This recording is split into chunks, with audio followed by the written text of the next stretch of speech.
Atos 15, 36 a 41. Alguns dias depois, disse Paulo a Barnabé: tornemos a visitar nossos irmãos por todas as cidades em que já anunciamos a palavra do Senhor, para ver como estão. E Barnabé aconselhava que tomassem consigo a João, chamado Marcos, mas a Paulo parecia razoável que não tomassem consigo aquele que desde a Panfilha se tinha apartado deles e não os acompanhou naquela obra. E tal contenda houve entre eles, que se apartaram um do outro. Barnabé, levando consigo a Marcos, navegou para Chipre, e Paulo, tendo escolhido a Silas, partiu encomendado pelos irmãos à graça de Deus, e passou pela Síria e Cilícia, confirmando as igrejas. Vamos agora para 1 de Pedro, no capítulo 5, e vamos ler 5 a seguir. Capítulo 5, 1 de Pedro, 5 a seguir. E semelhantemente vós, jovens, sede sujeitos aos anciãos, e sede todos sujeitos uns aos outros, e revesti-vos de humildade, porque Deus resiste aos soberbos, mas dá graça aos humildes. Versículo 6. Humilhai-vos, pois, debaixo da potente mão de Deus, para que a seu tempo vos exalte, lançando sobre ele toda a vossa ansiedade, porque ele tem cuidado de vós. Sede sóbrios, vigiai, porque o diabo, vosso adversário, anda em derredor bramando como leão, buscando a quem possa tragar, ao qual resisti firmes na fé, sabendo que as mesmas aflições se cumprem entre os vossos irmãos no mundo. E o Deus de toda graça, que em Cristo Jesus vos chamou à sua eterna glória, depois de haverdes padecido um pouco, Ele mesmo vos aperfeiçoará, confirmará, fortificará e fortalecerá. A Ele seja a glória e o poderio para todo sempre. Amém. Por Silvano, vosso fiel irmão, como cuido, escrevi abreviadamente, exortando e testificando que esta é a verdadeira graça de Deus, na qual estáis firmes. A vossa coeleita em Babilônia vos saúda, e meu filho Marcos. Saudai-vos uns aos outros com ósculo de amor. Paz seja com todos vós que estáis em Cristo Jesus. Amém. O nosso versículo-chave está em Filipenses 1:6, na revista. Leia, por favor. 1, 2, 3.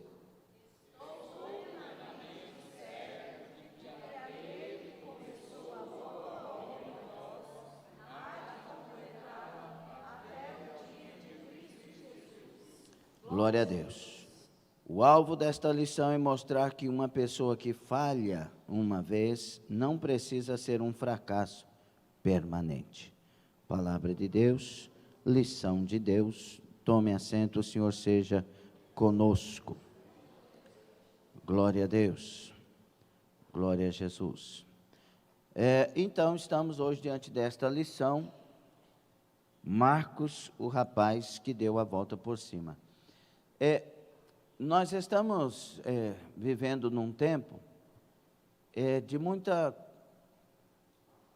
complicação para termos um entendimento real do que é a vida.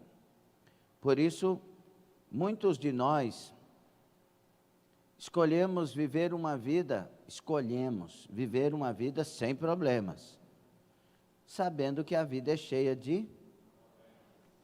Então a gente quer se enganar, porque sempre teremos problemas, ou não? Tem alguém aqui que conseguiu viver sem problemas? Não existe. Sempre teremos problemas, dos mais diversos, alguns mais, outros menos. Alguns pensam que os outros estão sofrendo menos, e eles estão sofrendo mais. Parece que a grama do vizinho sempre é mais verde que a nossa. Mas não é assim.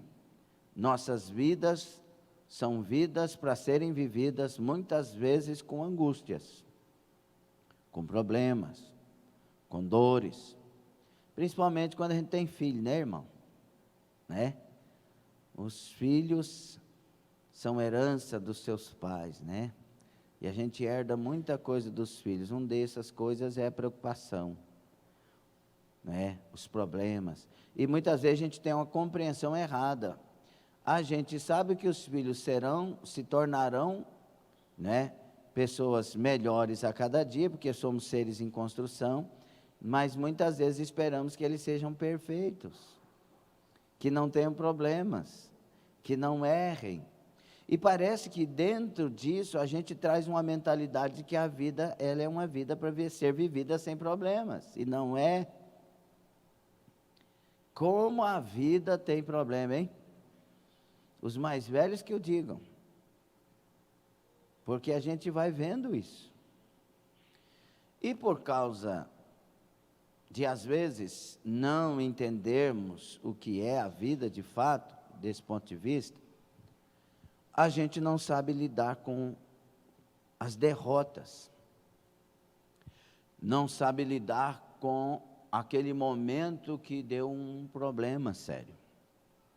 Agora eu morro. Por isso as ondas de suicídio, nós já falamos isso nas terças. Se você tem alguém que você acha que deve mandar, mande os 2 estudos sobre o suicídio para a pessoa ver, ouvir. Muitas pessoas pensam que o suicídio vai fazer com que eles escapem e não tenham mais sofrimento, porque não é essa a expectativa do suicida. Eu vou acabar com a dor.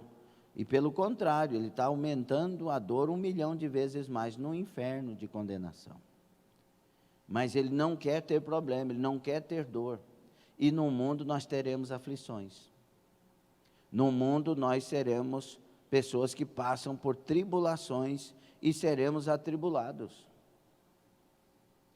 No mundo, a Bíblia diz que quem vai servir Jesus também vai padecer por Jesus. Jesus deixou claro que, como me odiaram, palavras de Jesus, né, de João 15, 19 a seguir, o mundo vai também nos odiar. Como perseguiram Jesus, o mundo também perseguirá a igreja, porque nós somos o corpo de Cristo. Mas como Jesus venceu, nós também venceremos. Então essa esperança, ela nos dá confiança e nos faz avançar. O Senhor é meu pastor. E aí o contexto do Salmo 23, não vai faltar nem o vale da sombra da morte. Não vai faltar inimigos. Mas o Senhor estará conosco. Então a vida é vida para ser vivida com problemas. E a gente cresce vencendo os problemas. E Marcos dá a nós lições maravilhosas. Assim como Barnabé, assim como Paulo, assim como Pedro. São 4 figuras aqui que nos ensinam muito nesta lição. O Marcos deu,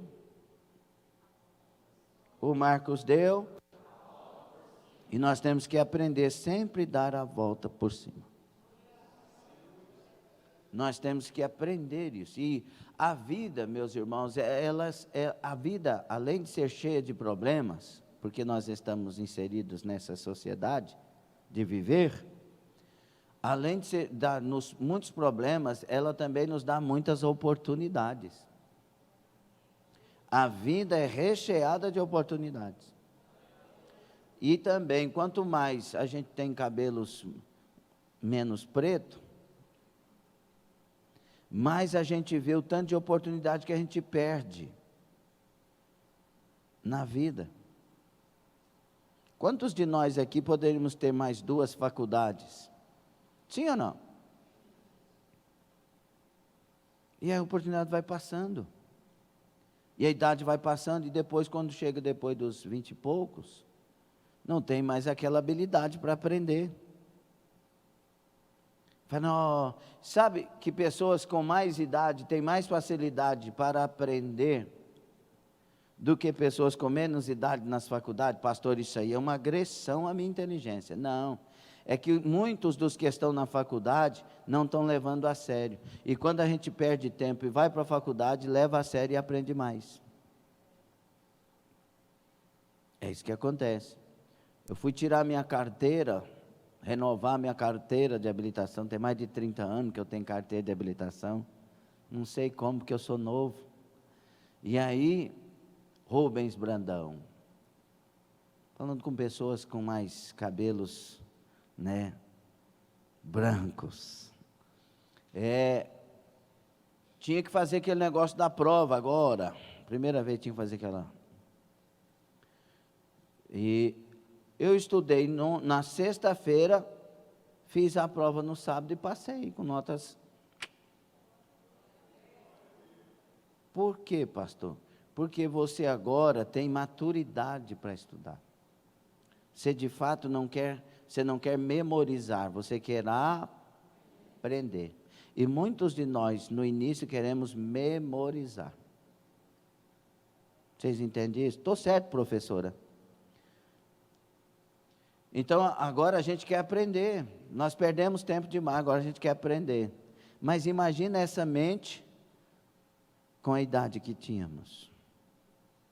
O quanto poderíamos chegar mais à frente.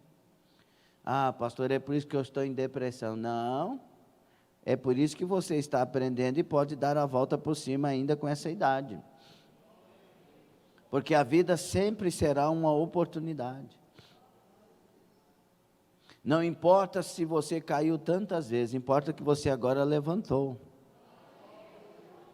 Importa que você agora tem diante de você uma nova oportunidade. Dessa vez você vai abraçar essa oportunidade. É isso que a lição quer nos ensinar também. Ah, mas errou feio. Tá bom, e quem erra bonito? Erro sempre é feio. Nunca um erro é bonito. Erro é feio. Mas agora dá para acertar bonito. Dá para ter alvo, dá para ter uma maturidade para encarar a vida como deve ser encarada. Nós estamos diante de Marcos, o sobrinho de Barnabé, né? Colossenses 4,10 vai falar que o Marcos é sobrinho de Barnabé, embora a lição ali na frente vai falar de primo, mas não é primo, é sobrinho. Ele era parente de Barnabé, e Barnabé era quem? Um homem caridoso, amoroso, né? Filho da consolação, o homem que exortava com amor. Então ele tinha um tio que valia a pena olhar para ele e imitar ele. Ele tinha um tio muito especial, e ele é convidado para ir numa comitiva com o homem mais usado da época, Paulo. Olha que companhia. Um tio cheio de amor, de exemplo, e um evangelista ganhador de almas cheio do Espírito Santo. Então ele tinha tudo para dar certo. Ele tinha tudo para rapidamente crescer. Só que ele vai fracassar nessa missão. Ele vai abandonar esta missão. João Marcos são dois nomes.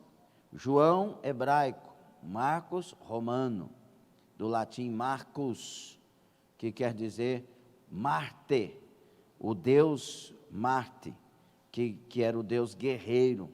João Yohanan, no hebraico, Yohanan, que quer dizer agraciado, que quer dizer cheio da graça. Então ele era um agraciado guerreiro, pelos nomes. Só que muitos de nós não fazemos jus aos nomes, não é verdade? E o importante não é ter um nome de guerreiro, o importante é ser guerreiro. O importante não é ter o nome de agraciado, é ser cheio da graça. Você pode ter o nome de Lúcifer, mas ser santo de Deus. Lúcifer assusta um pouco, né? Mas Lúcifer era o nome do anjo antes de cair. Anjo de luz. Não é bonito o nome? Hã? Mas quem tem coragem de pôr esse nome num filho? Mas o importante não é o nome, é o que eu faço do meu nome. Tem nomes esdrúxulos, esquisitos né? Por exemplo, vamos pôr um nome bem feio, Trifena. Né? Tem lá, o Paulo fala da Trifena e da Trifosa. Olha que dupla linda. Eu nunca vi um pai e uma mãe colocar, essa aqui vai ser Trifena, essa vai ser Trifosa. Esquisito, né? Mas o significado também é bonito. Aí uma pessoa chama Trifena. Aí a pessoa olha e fala, que pena, né? Trifena, que pena. Aí daqui um pouco essa pessoa trifena começa a ser usada.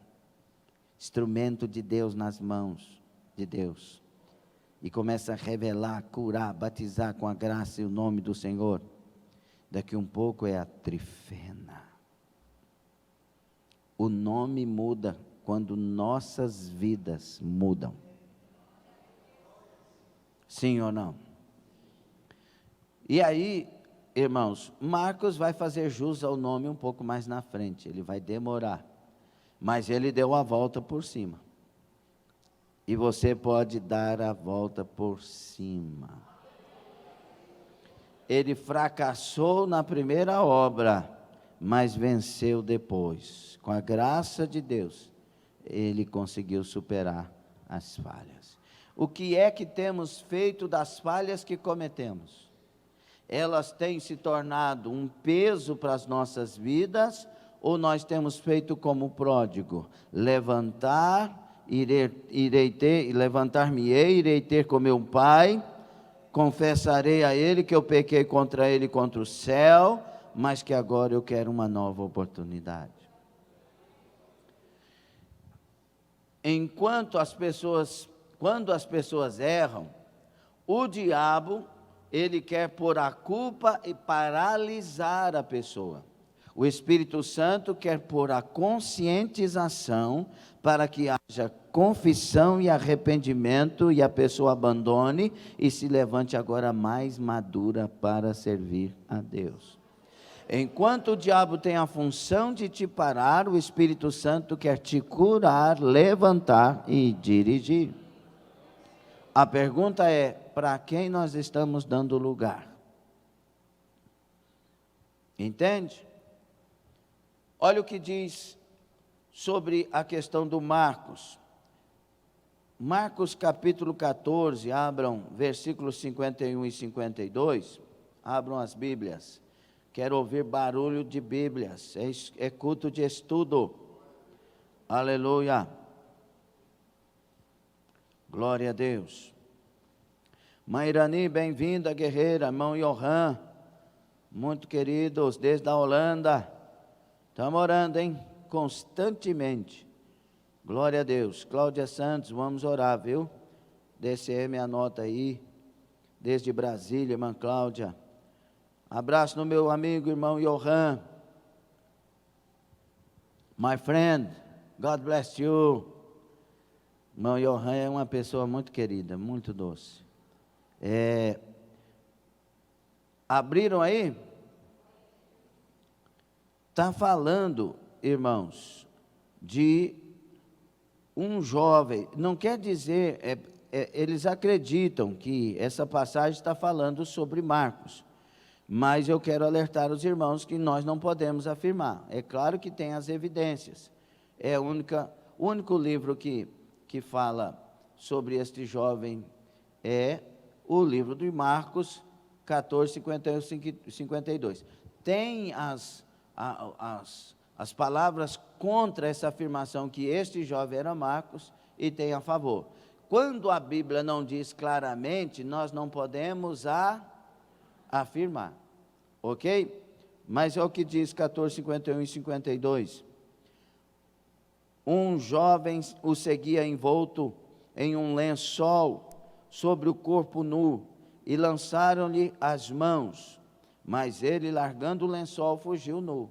É muito sucinto o texto, é muito curto e rápido, para eu poder afirmar um punhado de coisas que o autor vai afirmar aqui, nesta lição, dizendo que ele seguiu muito tempo, que não sei o que. Não, o texto, ele revela para mim que foi tudo muito rápido. Sim ou não? Ou não dá para entender isso? Um jovem o seguia envolto num lençol sobre o corpo nu, e lançaram-lhe as mãos, mas ele, largando, fugiu.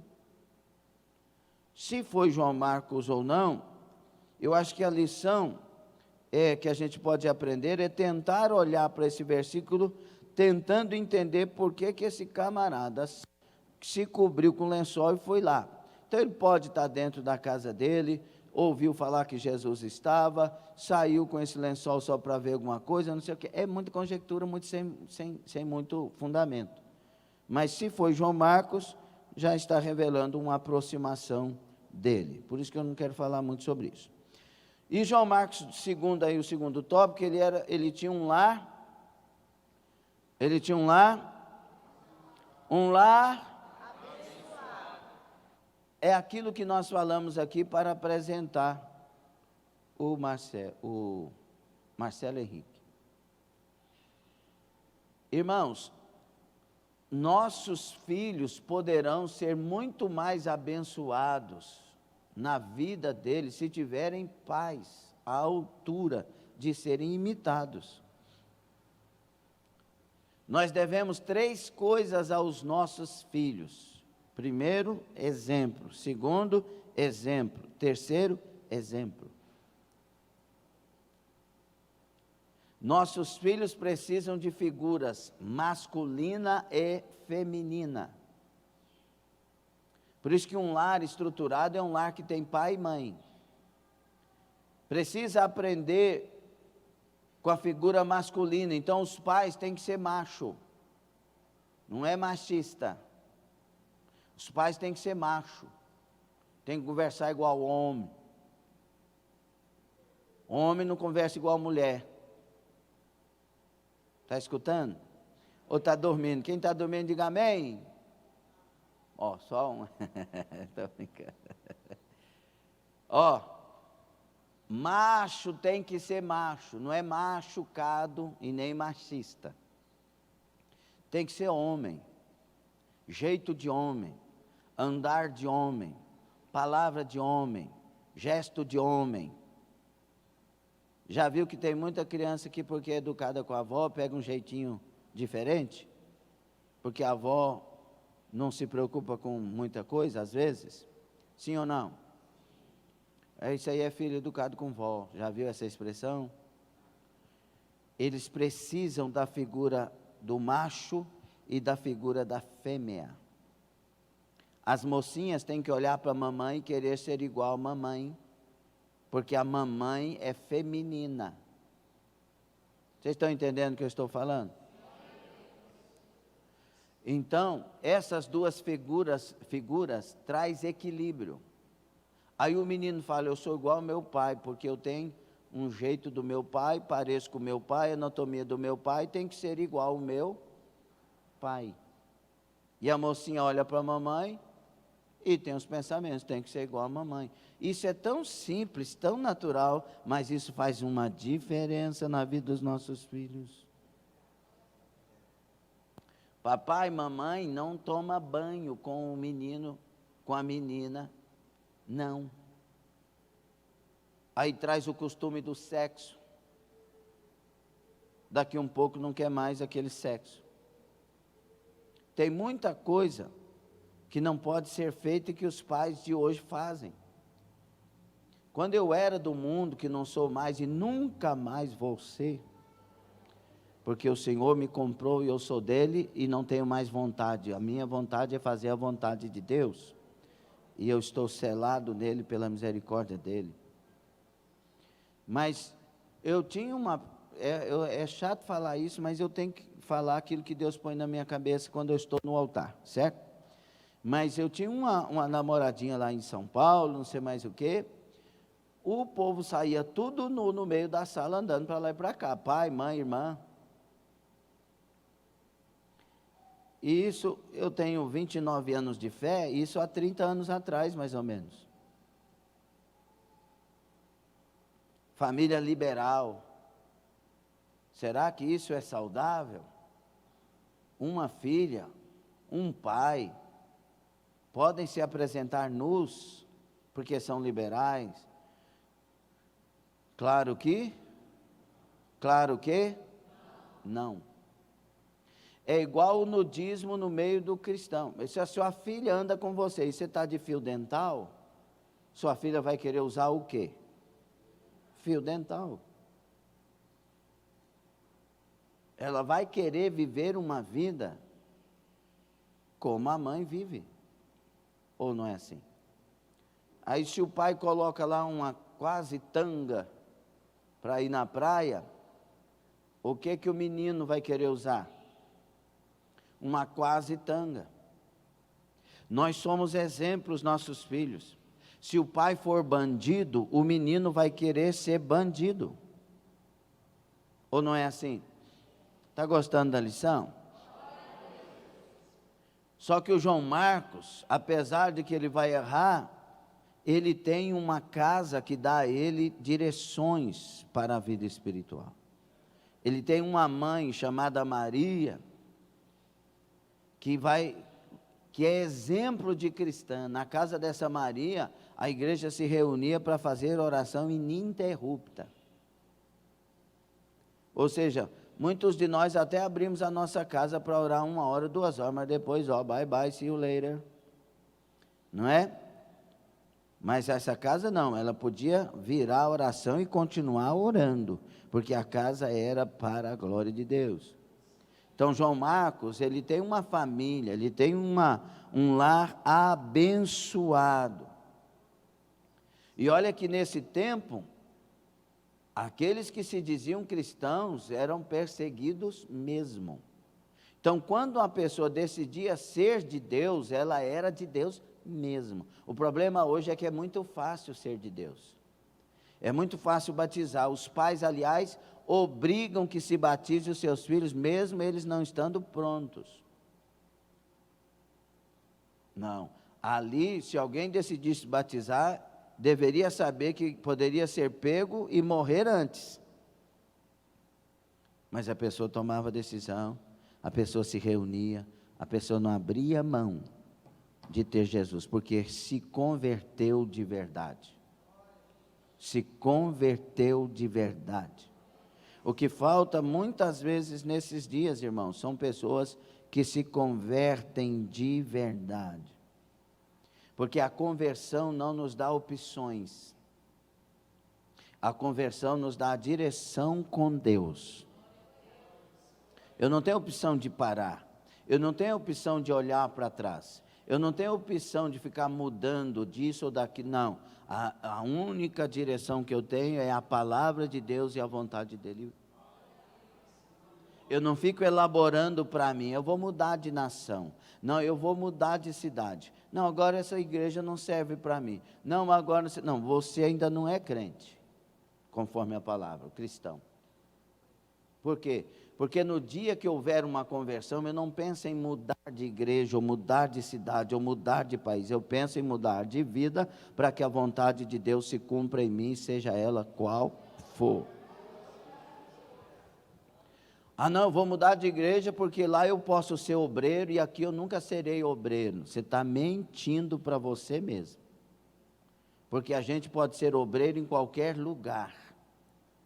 Basta que seja a direção de Deus, Deus levanta na hora certa. Deus opera. Só que a gente quer fugir das provas, nós queremos atalhar, achar um caminho mais perto para os nossos... Não, mas Deus falou para mim. Lembre que Deus falou que Davi seria rei. Só que ele teve que esperar 3 unções. Ele teve que esperar a morte do rei verdadeiro. Ele teve que vencer desafios grandes, para depois ser o rei que Deus precisava. Então é necessário aprender a esperar. Mas é um esperar fazendo, porque o crente nunca para. É um esperar mostrando que eu sou de Deus, que Deus me chamou e que Ele está na minha vida. É um esperar dizendo, não prego naquele altar, mas prego naquela esquina. Não tem oportunidade naquele altar, mas tem oportunidade em todo lugar que eu for, de cantar, de pregar, de evangelizar. Então, primeiro eu vou mostrar para o céu que eu sou obreiro, que eu sou obreira, no caso das irmãs. Então, o céu usará as lideranças para dizer: consagra, porque já é. Toda a consagração para ser, ela é dos homens, ela é falsa ou diabólica. A consagração é reconhecimento que alguém se tornou. Entende ou não? Deus não levanta, nesse caso, para te fazer um diácono. Não, Ele reconhece que você está sendo um diácono. E aí, por conseguinte, João Marcos teve exemplo dentro de casa. E isso é maravilhoso quando a gente encontra um lar que é exemplo para nós. Mas isso não quer dizer, queridos, que não dá para tomar decisões por Deus, mesmo não tendo pai e mãe como exemplo. É necessário tomar sempre decisões por Deus, e se meu pai e minha mãe não são convertidos, ou se estão dentro da igreja e não me dão exemplo, eu mudarei minha vida com Deus, serei exemplo dentro da minha casa, e a partir de mim Deus vai renovar e mudar a minha casa. Quando a gente olha para essa Maria, para esse povo que se reúne na casa de Maria, a mãe de João Marcos, a gente vê que havia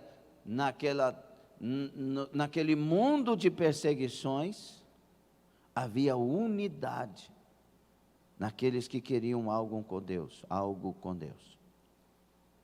Então a igreja, apesar das perseguições, ela era unida, ela reunia no templo todo dia, ela partia o pão, havia comunhão da igreja.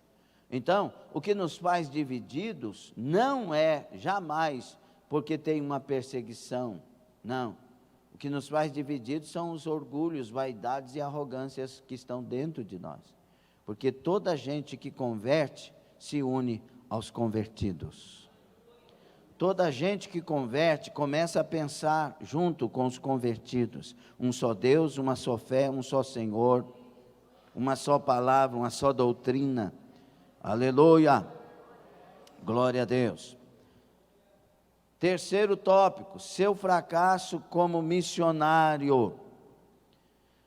A palavra que nós lemos, irmãos, na nossa leitura, a primeira leitura que fizemos de 15:36 a 41 de Atos dos Apóstolos, essa palavra, quando ele diz apartar, essa palavra no grego quer dizer a pessoa que desertou,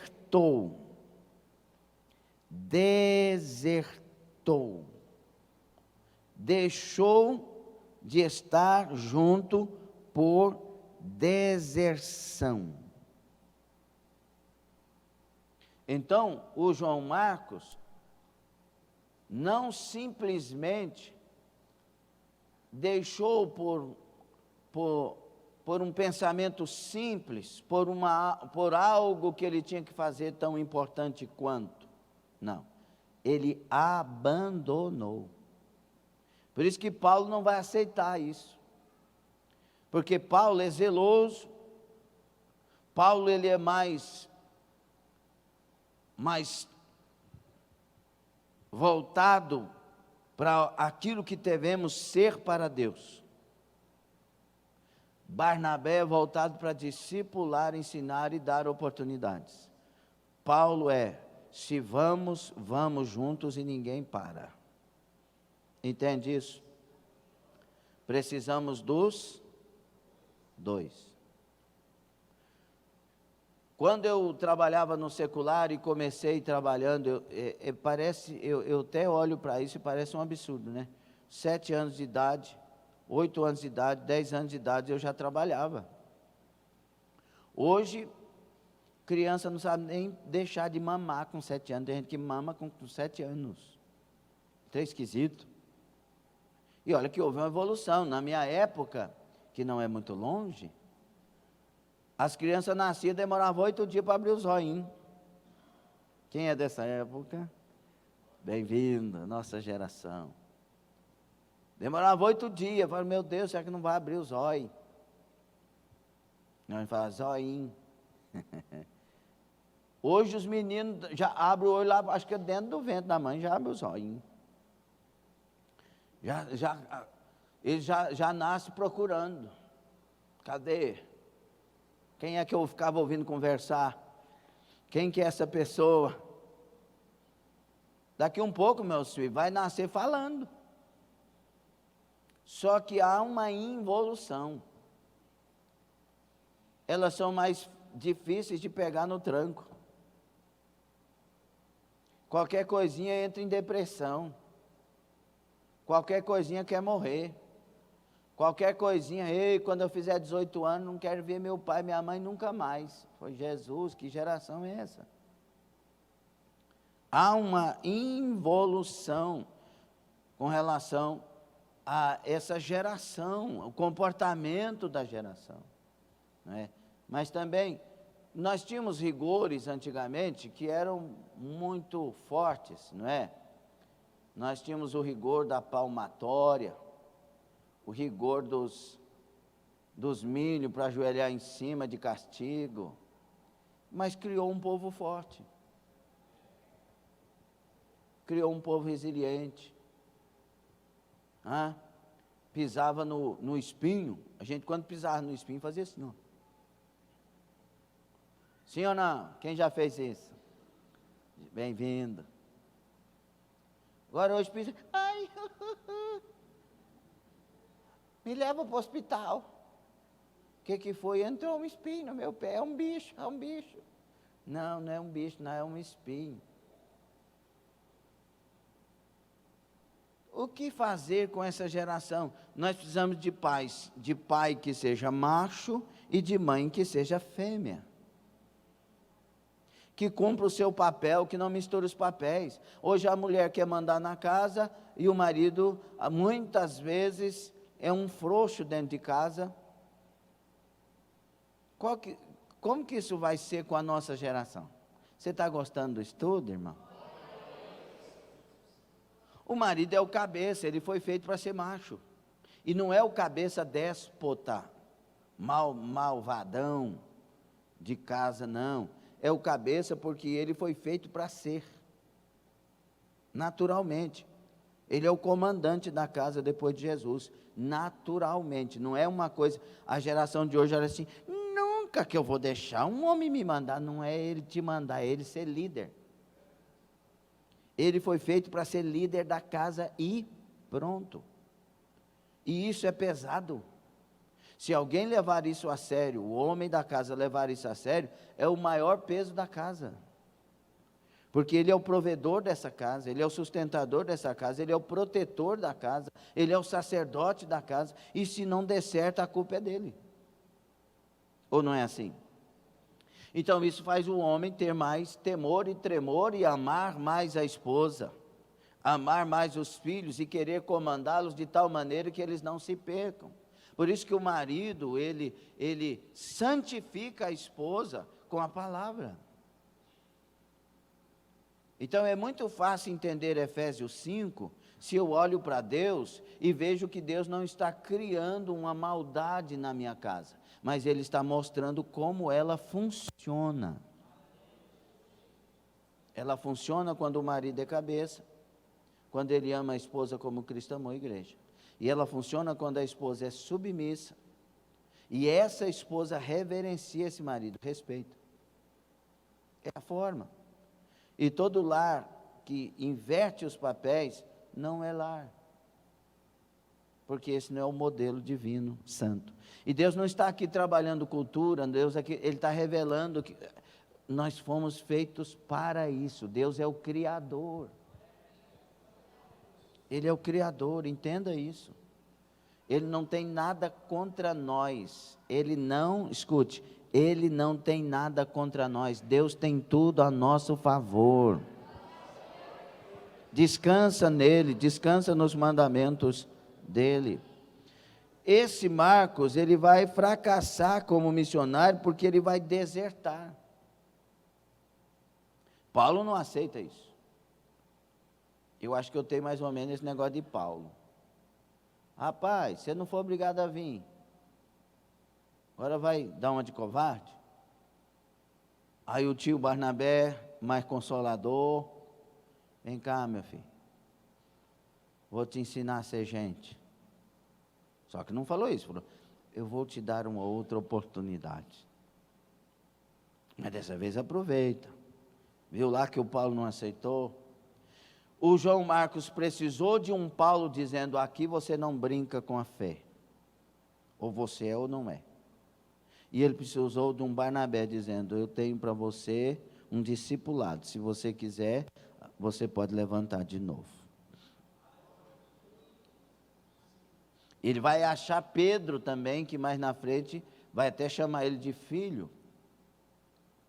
Porque Pedro também vai ajudá-lo. E Deus, é interessante, né? Como Deus usa tudo isso para promover o bem para ele e para todos. Porque ele vai escrever o João Marcos vai escrever o primeiro evangelho escrito. O primeiro evangelho não é Mateus. Essa ordem cronológica, ela não é uma ordem, essa ordem dos evangelhos não é cronológica. Mateus, Marcos, Lucas, João. Não. Marcos foi o primeiro evangelho a ser escrito. E os estudiosos acreditam que Pedro foi o informante de Marcos. Por isso que, muitas vezes, você vai ler alguma coisa teológica e está dizendo o proto-Marcos.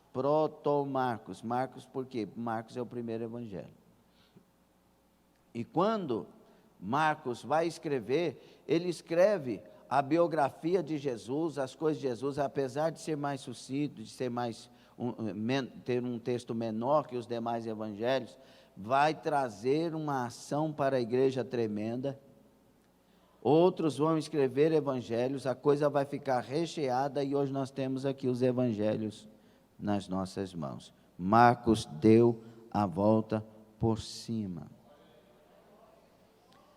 Olha, meus irmãos, por que Marcos desertou? Aí não temos na palavra de Deus o porquê ele fez isso. Então nós podemos conjecturar, podemos inferir, e o autor da lição faz isso, que talvez fosse falta de experiência com Deus, ou de conversão, falta de convicção do seu chamado, ou saudades de casa, medo das dificuldades. Escute, tudo isso, olhe para frente, tudo isso são coisas que pesam quando alguém vai à missão. Isso pesa muito. A saudade do pai, da mãe, a saudade dos amigos, dos irmãos, a saudade, no caso dos irmãos que vão para a Europa, da forma de igreja. O João, diácono português querido, nosso João Martins, que aqui veio louvando o Senhor, pregou por aí, glória a Deus. Ele diz que coisa gostosa é a liberdade de servir, de adorar. O mundo espiritual, porque lá é pesado. Lá é um clima cinzento, fechado. É um lugar de batalha, de guerra espiritual, uma angústia. Então tudo isso coopera para que a pessoa queira voltar. Por isso que quem vai tem que ter convicções, tem que ouvir a voz de Deus. Não é simplesmente eu vou mudar porque eu não sei o quê. Cuidado, você não foi escolhido para decidir, você foi escolhido para obedecer à voz de Deus. Tem que ouvir primeiro, porque lá é depressão, é angústia se a pessoa não estiver de pé. Queridos irmãos, lá é desvio, Europa é conhecido como o cemitério de profetas, o cemitério de homens e mulheres de Deus. Pessoas que você vai encontrar nas boates, pessoas que você vai encontrar nos becos das drogas, você vai encontrar numa perdição terrível, pessoas que eram fiéis, ungidas e cheias, agora apostatado da fé, pastores que se embriagam e pastoreiam igrejas, pastores que é dono de igreja, que é dono de lavoura de fumo, pastores que separou da esposa, casou com a líder do ministério de louvor e continuou dirigindo a igreja. Escândalos de pastores que fizeram financiamentos e fugiram com o dinheiro no bolso. São escândalos um atrás do outro. Igrejas que lá você pode batizar estando amigado com outra pessoa. Você pode tomar a Santa Ceia sendo uma pessoa dos botequins da vida. Então, se você não tiver convicção e não for dirigido por Deus, vai acontecer algum problema. Estava falando com uma das nossas queridas irmãs que foram para a Europa, e ela falando da dificuldade de achar uma igreja que pregue a palavra, que não fique dizendo só que você é o rei da cocada preta. Nós estamos fazendo muito isso no Brasil e temos que parar com isso. É hora de pregar as palavras que Deus revela. Não, mas o povo está sofrendo demais, como que nós vamos? Irmão, pelo amor de Deus, abre os olhos do entendimento. Na Bíblia Sagrada, toda vez que o povo de Deus, no Antigo Testamento, por exemplo, toda vez que o povo de Deus desviava de Deus e começava a ficar na mão dos inimigos, passar fome e tudo mais, o que Deus fazia? Levantava um profeta e disse: vocês estão em pecado, convertei-vos a mim com pranto, com jejum e com choro. Ou não era isso? Qual que é a primeira pregação de Pedro? Arrependei-vos para que sejam apagados os vossos pecados. Cadê as pregações bíblicas? Deus não quer bajular ninguém, querido. Deus quer nos curar, nos libertar, nos salvar, para depois então ter a liberdade de abençoar cada um de nós. Fuja dessas coisas em nome do Senhor. Ouça palavras que te confrontam e afronta até, mas te melhora, te cura, te lava, te limpa, te liberta e te faz mais que vencedor por meio de Jesus Cristo.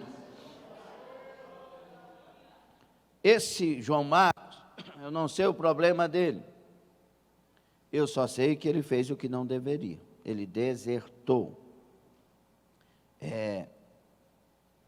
E o que acontece com esse João Marcos, irmãos, acontece com muitos nesses dias. Não, estava duro demais. O Paulo é um homem de Deus, mas ele é muito sem educação. É assim, quando alguém não quer obedecer a Deus, tudo parece que é uma afronta de pessoa para pessoa a ele. Não, aquele dia da mensagem lá, eu sei que foi para mim, porque o pastor está me perseguindo. Ai, converter, criatura. O pastor está perseguindo, o pastor vai perseguir, ele não é mundo, o mundo é que persegue a igreja. O pastor está falando uma palavra que você precisa ouvir a palavra. Você precisa de libertação na palavra. Para de ficar olhando para o altar e ouvindo palavras dizendo que alguém está contra você, que alguém falou mal de mim. Pegue essa palavra para você ver se ela não te cura, liberta e transforma. Ou não? A maioria de nós fomos trazidos de um mundo perdido. Sim ou não? E nós vamos querer ser bajulado ou discipulado e dirigido pelo Espírito Santo? Quem foi do mundo como nós fomos não quer brincar de servir. Quem foi do mundo como nós fomos, nós queremos servir de todo o coração a Deus. Ou não é assim? Então, irmãos, nós temos hoje pessoas querendo servir o Mestre, mas seguindo bem de longe, sem determinação e convicção verdadeira. E alguns até sem experiência de conversão. Ser um seguidor de Jesus é algo além do desejo de ser missionário ou simplesmente alguém que acompanha uma caravana. Tem que ser de Deus, tem que ter compromisso com Deus, tem que ver que a vida é cheia de desafios, como nós dissemos aqui. Amém? O que João Marcos fez é certo ou errado? Ponto de vista da deserção, é certo ou errado? Pastor, eu acho que ele fez certo, porque se não estava mais no coração dele, ele é livre para tomar decisão, então ele faz o que quer. Isso mesmo, né? A geração de hoje pensa dessa forma, só que a Bíblia diz: maldito todo aquele que fizer a minha obra relaxadamente. E nós não servimos o que filosoficamente a geração fala para nós. Nós servimos o que Deus fala para nós, segundo a sua palavra. A nossa única regra de fé e prática não é Jung, não é Freud, não é Aristóteles, não é Sócrates, não é esses pensadores de hoje, não. A nossa única regra de fé e prática é a Bíblia Sagrada. É a palavra de Deus, e ela no seu todo, na sua plenitude. Nós temos que olhar para os textos, observando os contextos, para entender o que Deus está falando conosco. Não é pegar um versículo isoladamente. Posso todas as coisas naquele que me fortalece. Eu sou demais, eu estou em pecado, mas posso todas as... Não, leia o contexto. As aflições que o Paulo passou, aprendeu a viver sem e a viver com, ser humilhado e ser bajulado. Ele aprendeu, ele pode todas as coisas naquele que fortalece. Nós temos que aprender que nós temos que ter aliança verdadeira com Deus. Eu sou de Deus, eu não pertenço mais a mim, eu sou de Deus, eu pertenço a Deus, é a vontade de Deus. Mas agora vem a segunda chance. João Marcos e Barnabé. Graças a Deus, Barnabé deu uma segunda chance a João Marcos. Paulo e Barnabé estavam prontos a iniciar sua segunda viagem missionária, e Barnabé quis levar consigo o jovem que tinha fracassado na primeira viagem, porque podia enxergar o grande potencial na vida dele. Mas Paulo não tinha a mesma convicção. O resultado foi que Paulo e Barnabé se separaram por causa de João Marcos. Houve uma contenda entre eles. Barnabé, o filho da exortação ou da consolação, e a palavra exortação aqui é consolação também, levou-o na sua viagem missionária a Chipre, dando-lhe a segunda chance. Não ouvimos mais nada negativo sobre a atuação de João Marcos. Parece que Barnabé fez um bom trabalho ao discipulá-lo, mas olha aí o versículo 39. E tal contenda houve entre eles, que se apartaram um do outro. Barnabé, levando consigo João Marcos, navegou para Chipre. Só diz isso o texto. 40. E Paulo, tendo escolhido a Silas, partiu encomendado pelos irmãos à graça de Deus. Então eu entendo pelos dois versículos que Barnabé quis ajudar João Marcos. Paulo continuou dirigido por Deus. Há uma pausa na vida, e eu infiro isso pelo texto que li. Há uma pausa na vida do ministério de Barnabé, consoante a palavra de Deus e a construção de Deus. Barnabé não vai ter a evidência que Paulo tem, porque Paulo é decidido ser dirigido por Deus e não abrir mão disso e ser correto, na linha de Deus. Barnabé, o coração amoroso, faz ele parar para tomar uma outra direção, embora Deus vá usar isso Mas o texto não diz que Deus dirigiu eles. Mas Paulo foi dirigido com Silas. Isso me faz pensar algumas coisas sobre o meu ministério também. Muitas vezes eu posso, irmãos, tomar as decisões, continuar pregando, como muitos tomam suas decisões, continuam pregando, e Deus até usa. Mas a diferença será somente aquele que decidir andar ao som da voz de Deus. Lá no céu, eu vi um vídeo, talvez os irmãos tenham aqui visto, cuidado com a movimentação, meus irmãos.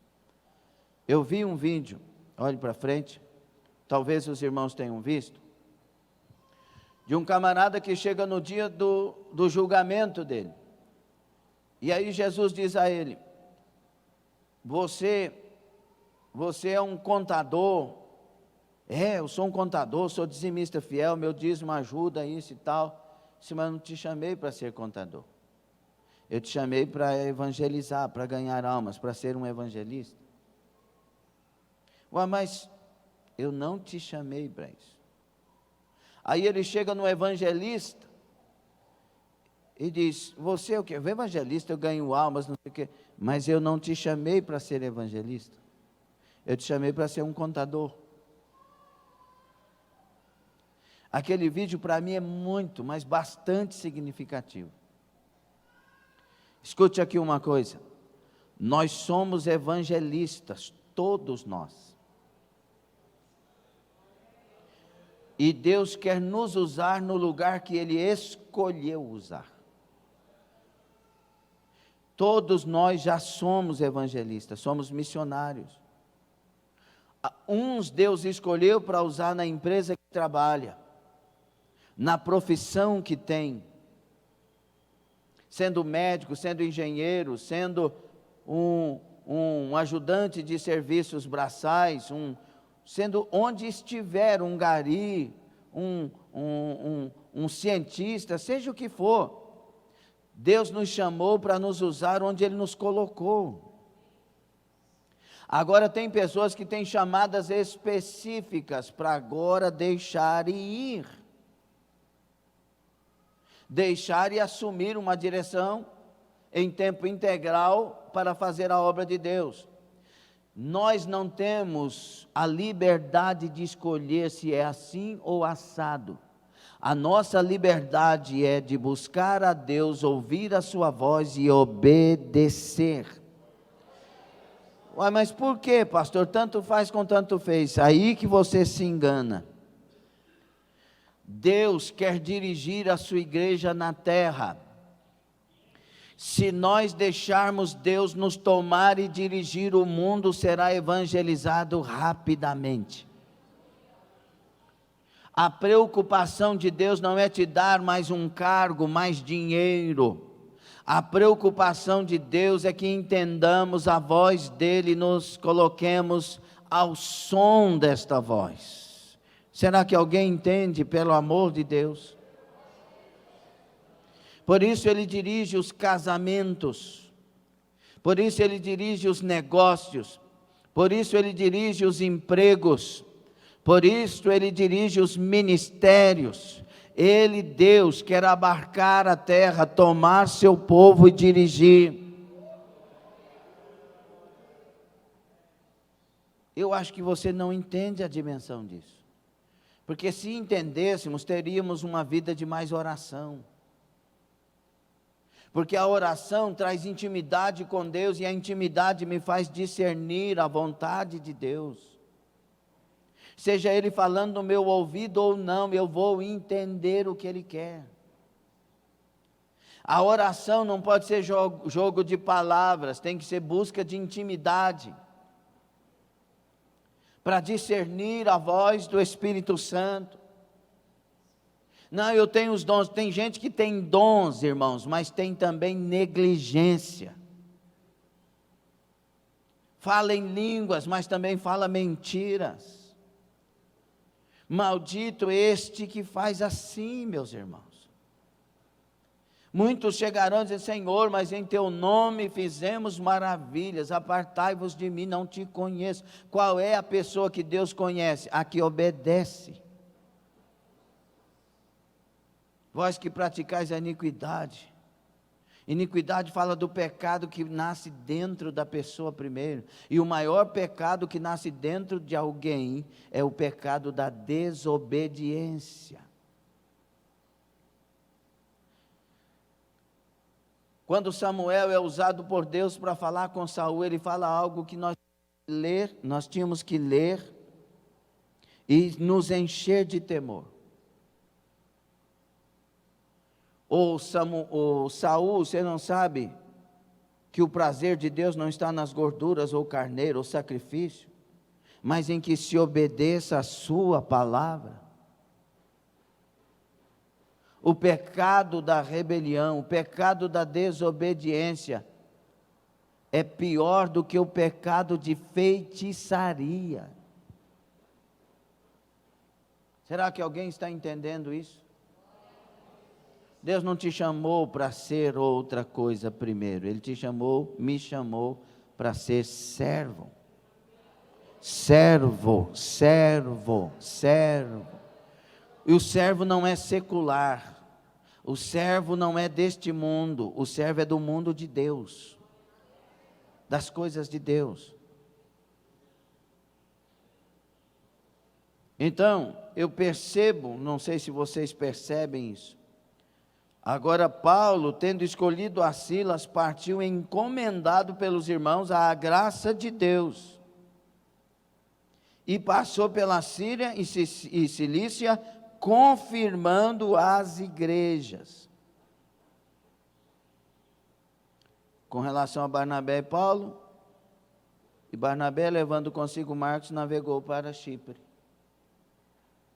Ele tomou uma decisão. Deixe o Espírito do Senhor dirigir seus pensamentos, seus sentimentos. Deixa eu falar uma coisa para você, e não quero defender nada a não ser a vontade de Deus e a sua palavra, e o Senhor sabe disso. Essa igreja é uma igreja de formação de pessoas. Então você vai enfrentar todo tipo de problema aqui dentro. Tanto você vai aprender teoricamente quanto na prática. Vai ter pessoas aqui dentro difíceis de amar, que você, se quiser alguma coisa com Deus, é obrigado a amar, a perdoar, a estar junto, porque você não é santarrão, você é santo, você é santa, ou seja, separado para Deus e a serviço de Deus. E deixa eu te falar uma coisa, ninguém ama a Deus se não for amando o próximo. Ninguém pode dizer que ama a Deus que não vê, se não ama o próximo que vê. Então, como que eu amo a Deus? Amando o próximo. E ninguém serve a Deus, preste atenção em nome de Jesus. Ninguém serve a Deus se não for servindo os irmãos. Não existe verdade numa vida que é falsa. Só será verdade se a sua vida provar para o céu que você pratique essa palavra. E aí eu tenho uma notícia boa. Quem pratica essa palavra será inabalável. Por isso que o diabo quer que você viva uma ilusão, uma fantasia, uma mentira. Mas uma coisa eu aprendo nessa segunda chance de João Marcos, que ele deveria valorizar. Porque um homem, ele sai da direção original para socorrer um sobrinho, para socorrer uma pessoa. João Marcos faz isso valer a pena, porque ele vai se tornar uma outra pessoa a partir da vida de Barnabé. Isso então faz-nos entender que Deus nos leva de volta ao lugar dos fracassos nossos e nos ordena a começar outra vez. A Bíblia é recheada dessas oportunidades que Deus promove. Quando a gente vai lá em Israel, nesse lugar eu já fui, eu acho que umas 3 vezes. Tem até um grande peixe lá, uma estátua de um grande peixe, sinalizando onde Jonas, ele partiu de Jaffa ali, pegando o barco para a direção errada, com seu próprio dinheiro, sua própria decisão. Ao invés de ir para Nínive, ele vai para Tarsis, lugar oposto à direção. Acontece tudo o que acontece, ele cai agora no ventre de um grande peixe. Ali ele conserta a vida com Deus primeiro. Os votos que eu fiz, pagarei. Qual que era o voto dele? De obedecer a Deus. Então Deus manda o peixe ir lá, no mesmo lugar onde ele tomou a decisão errada, e cospe Jonas para fora. E lá a gente tem uma palestra sobre isso maravilhosa. Deus tem o poder para te levar de volta ao lugar que você errou, para você recentralizar-se, mas você tem o poder de errar de novo, ou agora consertar tudo o que precisa. No caso de Jonas, pelo menos a direção ele conserta, e ele vai para Nínive e a obra acontece da salvação de uma cidade inteira. Deus está nos dando uma nova oportunidade. Fique sobre os pés. Por isso João Marcos e Pedro chama ele de filho na fé, porque ele vai ter essa aproximação. Quando Pedro escreve, dizendo que o filho João Marcos está com ele, ele diz que escreve pelas mãos de, quem lembra? Eu estou escrevendo essa carta, a primeira carta aqui para vocês, pelas mãos de Silvano. Lembra do texto que lemos? Pelas mãos de Silvano. Silvano escrevendo, Pedro ditando. Quem é Silvano? É o outro nome de? Não. É o outro nome de? Silas. Silas era chamado de Silvano. Silas está com Pedro. Quem é Silas? É o que Paulo vai escolher para o lugar de Barnabé na viagem que fazem, dirigido pelas igrejas. O que é que eu entendo com isso? Eu entendo que Deus levou Silas para perto de Marcos, para dizer a ele: você deveria ter continuado com Paulo. Eu fui com ele. Como Deus operou maravilhas naquela viagem. Deus usou o nosso Paulo, Deus deu a ele cartas, Deus tomou Paulo, mas como Deus ama Paulo. Então João Marcos agora está perto de Silas, está perto de Pedro. Pedro chama ele de filho porque também o discipula. Ele absorve tudo dessa vez. E um grande evangelista é levantado. Tanto é que Paulo, ao despedir desta vida, diz: manda também João Marcos, porque me é muito útil. Então o inútil se tornou útil. Deu a volta por cima. Esta é uma manhã de dar a volta por cima. Esta é a manhã de aprender com o que nós cometemos de erro. Por isso, curva a sua cabeça, feche os seus olhos, faça uma pequena reflexão. Mas faça mesmo uma reflexão das vezes que erramos, das direções que abandonamos. Olhe para frente, feche os seus olhos. Esqueça os movimentos, porque agora é muito importante que você faça algo que o céu aprove. Lembra das vezes que houve precipitação?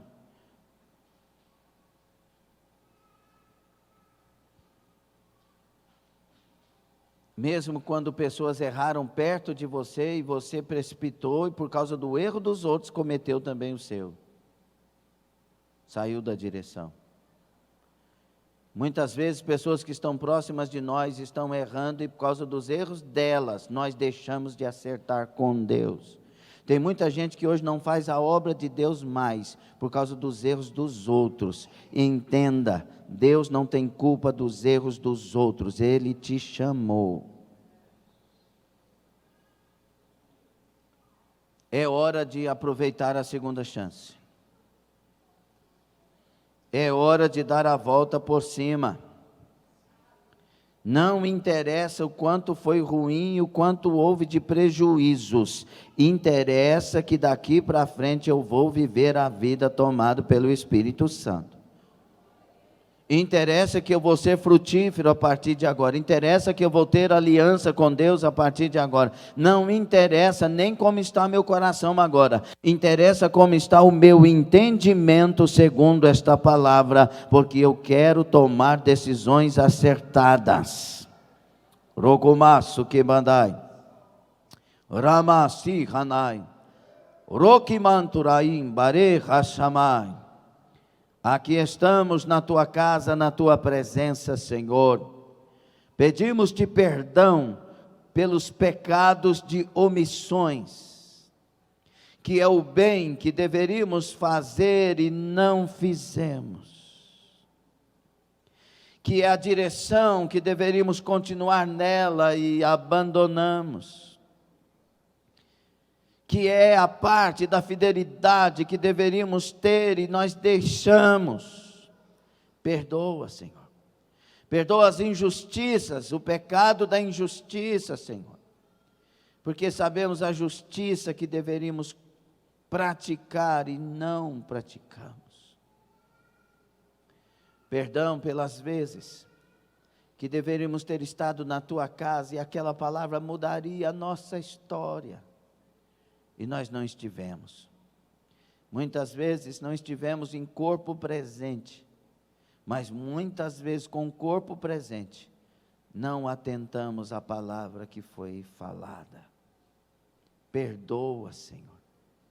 Perdoa. Queremos nos levantar evangelistas. Queremos nos levantar missionários, no lugar que o Senhor nos escolheu usar. Seja no trabalho, na empresa, nos negócios, seja sendo autônomos, seja na lida da obra, no campo. Cadê colai varácia?